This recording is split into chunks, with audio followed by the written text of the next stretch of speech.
જય શ્રી કૃષ્ણ મિત્રો, અમારી ચેનલમાં તમારું સ્વાગત છે। આજે આપણે બનાવીશું પાલક પનીરની સબ્જી, ટેસ્ટી અને ક્રીમી।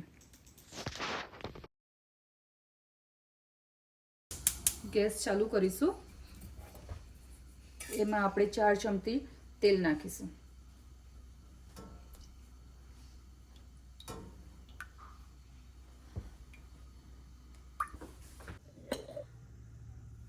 હવે આપણે બીજા ગેસ ઉપર પાણીને ગરમ કરવા મૂકી દઈશું। પાણી ગરમ થાય ત્યાં સુધી આપણે વઘારની રાહ જોઈશું।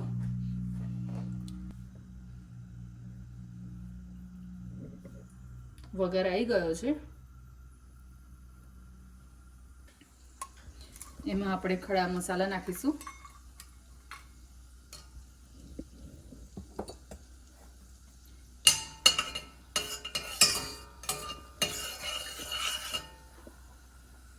એની અંદર આપણે નાખીશું આદુ,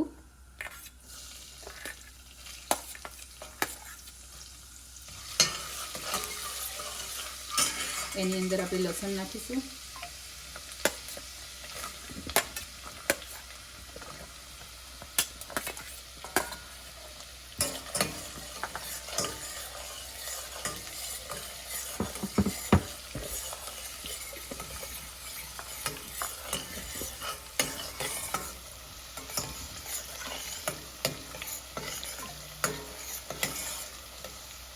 પાણી ગરમ થઈ ગયું છે। હવે આપણે પાલકને બોઇલ કરવા નાખીશું।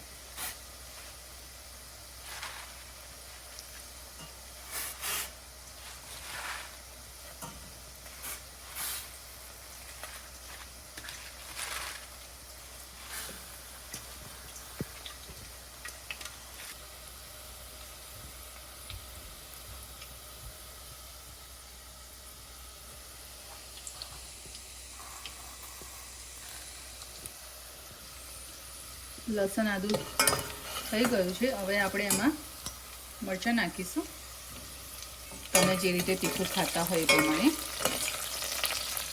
હવે આપણે એમાં નાખીશું કાપેલી ઓનિયન,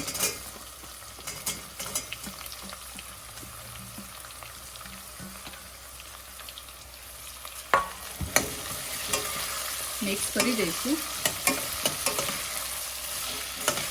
એની અંદર થોડું મીઠું નાખી દઈશું કે જેથી આપણી ઓનિયન જલ્દી ચડી જાય।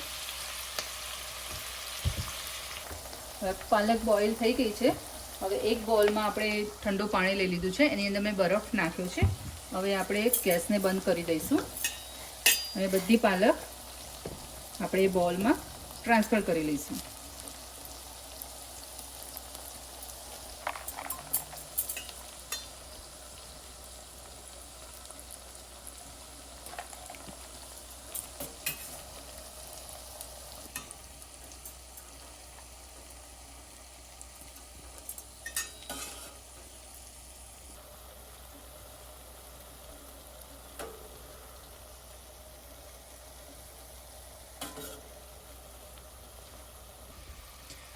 હવે ઓનિયન અને અંદર લસણ આદુ બધું થઈ ગયું છે। હવે આપણે એમાં ટામેટા એડ કરીશું।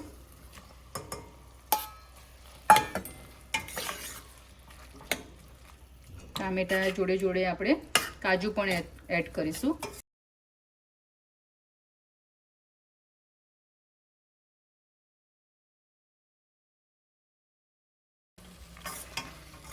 આપણે કાજુ અંદર એડ કર્યા છે કે જેથી આપણી પાલક પનીરની સબ્જી ક્રીમી બને। કૂક થાય એને ત્યાં સુધી આપણે રહેવા દઈશું એને, અને પછી જોઈ લઈશું કે આપણે ટામેટા ઓલમોસ્ટ મેશ થઈ ગયા છે। પછી એને ઠંડુ થવા દઈશું અને ઠંડુ થઈ જાય પછી એને આપણે મિક્સરમાં ક્રશ કરી દઈશું। પાલક પનીરના સબ્જી માટે આપણે જે બધી ઓનિયન છે, ટમાટર છે, કાજુ છે, એ બધું આપણે સાતરવા મૂક્યું હતું, એ બધું સાતરવા રેડી થઈ ગયું છે। હવે આપણે ગેસને બંધ કરી દઈશું અને 15 મિનિટ પછી આપણે એને મિક્સરમાં વાટી દઈશું।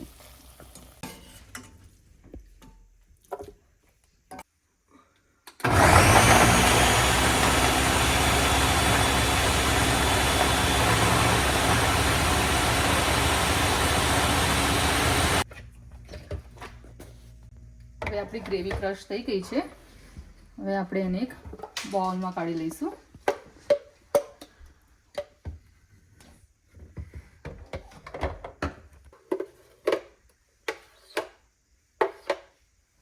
એ થઈ ગઈ છે. હવે આપણે એની અંદર જ આપણે પાલક નાખી દઈશું.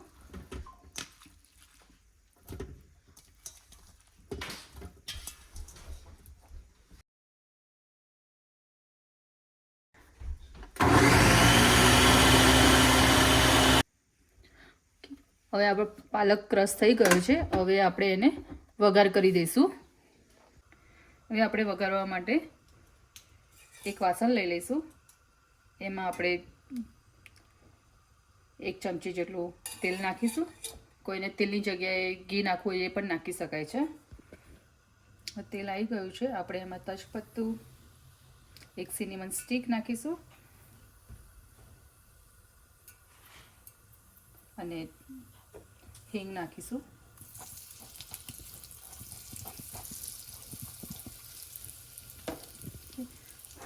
હવે આપણે એમાં જે ગ્રેવી બનાવી છે એ આપણે અંદર એડ કરી દઈશું.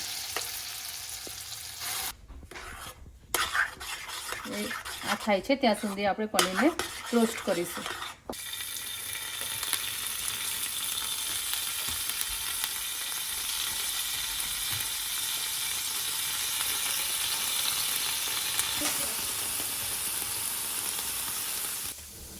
કે હવે પાલક આપણે જે ગ્રેવી ઓનિયન અને ટામેટાની કરી હતી એની અંદર હવે પાલકની ગ્રેવી નાખી દઈશું.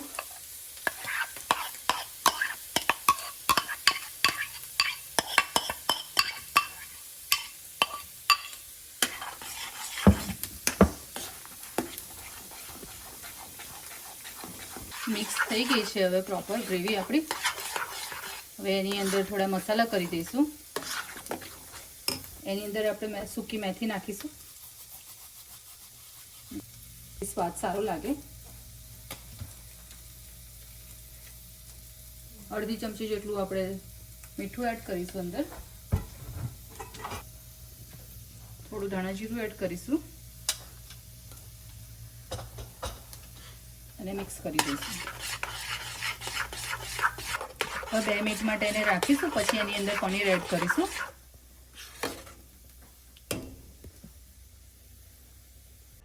હવે આપણે એની અંદર પનીર એડ કરી લઈશું. પનીર રોસ્ટ થઈ ગયેલું છે.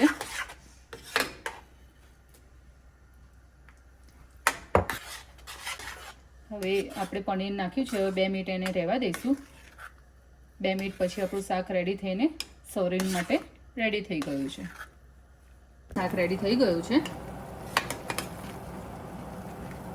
ઓકે, હવે આપણે બોલમાં સર્વ કરવા માટે કાઢી લઈશું.